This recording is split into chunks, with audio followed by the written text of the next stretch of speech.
సుందరమైనటువంటి వేదిక పైకి ఒంటిమిట్ట నుండి సీతారాములు వచ్చారు. వారికి కళ్యాణం త్వరలో ఇక్కడ జరగబోతున్నది. ఈ వేదిక పైన ఈ ఒంటిమిట్ట రామాలయం యొక్క వైభవాన్ని మహిమని చెప్పటం ఇంత అంతా కాదు, ఎవరి వల్ల కాదు. ఈ ఒంటిమిట్ట దేవాలయం నిజానికి చెప్పాలంటే మనం అంతగా పట్టించుకోలేదు. తెలంగాణలో ఉన్నటువంటి భద్రాద్రి సీతారాముల వారి యొక్క వైభవము, అక్కడ ఉండేటువంటి రామదాసు, ఆయన కీర్తనలు, బానీష, వీరి గురించి మనకి తెలుసు. ఆ కథ బాగా తెలుసు. ఒంటిమిట్ట రామాలయ క్షేత్రానికి అక్కడ ఉన్న కథకి ఏమాత్రం తీసుకోనటువంటి అద్భుతమైన మహిమలతో ఎన్నో కథలు ఉన్నాయి. ఈ ఒంటిమిట్ట రామాలయాన్ని రాంబవంతుడు వేతాయుధంలోనే సీతారాముల యొక్క ఎడబాటుని సహించలేక వాళ్ళేమో పట్టాభిషిక్తులై వెళ్ళిపోయాడు అయోధ్యకి.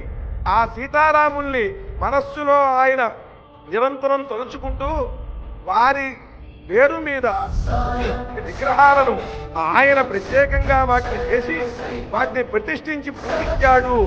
అదే కాలక్రమేణా ఆ ఒంటిమిట్ట రామాలయంలో వచ్చి వాటిని ప్రతిష్ఠించి పరమాత్మకమైనటువంటి దీపాలతో దేవాలయాన్ని నిర్మించారు అని అక్కడ క్షేత్రం గురించి తెలిసినటువంటి వారు చెప్తూ ఉంటారు.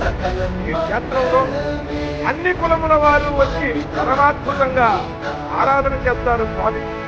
ఒకసారి ఒక విచిత్రమైనటువంటి సంఘటన జరిగింది. అక్కడ ఉత్సవాలు జరుగుతుంటే ఒంటిమిట్ట రామాలయంలో ఆ పల్లెటూరు నుంచి ఒక దంపతులు నందంటి బిడ్డలు తీసుకొచ్చారు. ఒక ఏడాది లోపు ఉండే 10 నెలలు ఉండే పిల్లవాడిని తీసుకుని వచ్చి ఆ పిల్లవాడికి చక్కగా బంగారు ఉరుగులన్నీ ఉన్నాయి చేతికి. ఆ ఊరేగింపు వస్తుంటే నేను చూసొస్తాను, మీ దగ్గర ఉంటుంది పిల్లవాడిని అని చెప్పి ఆ పిల్లవాడిని అలా ఇచ్చేసి ఆ ఇల్లాలు, నేను ఇక్కడే పడుకోబెడతాను నువ్వు రా అని చెప్పి ఆయన అని ఆ పిల్లవాడిని మందిరంలో పక్కన పడుకోబెట్టి ఆయన కూడా చూడడానికి వెళ్ళాడు, వస్తుంది కదా అని. వీళ్ళిద్దరూ ఆ స్వామి ఊరేగింపు అలా అలా అలా వెళ్ళిపోయి చాలాసేపటి తర్వాత భార్య ఇంటికి వెళ్ళింది. భర్త కూడా అక్కడక్కడ ఇంకా కొంతమందిని కలిసి పెత్తనాలు చేసి ఇంటికి వెళ్ళాడు. 10:30-11 గంటలు. పిల్లవాడు ఏంటండి అని ఆ భార్య అడిగింది. నేను నీ దగ్గర లేదా, నువ్వు తీసుకెళ్ళలేదా అని భర్త అన్నాడు.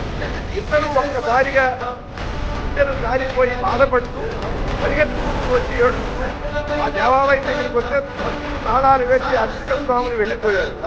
వాళ్ళకి ఏం చేయాలో తోమలేదు. ఆ ఏడుపులు వింటూ ఉన్నవారు కూడా పోగయ్యారు.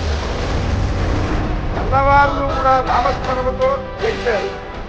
తెల్లవారు జామున అర్చకులు వచ్చారు. వచ్చి వాడు తీసి 3 ప్రదక్షిణాలు చేసి స్వామివారికి సంతోషం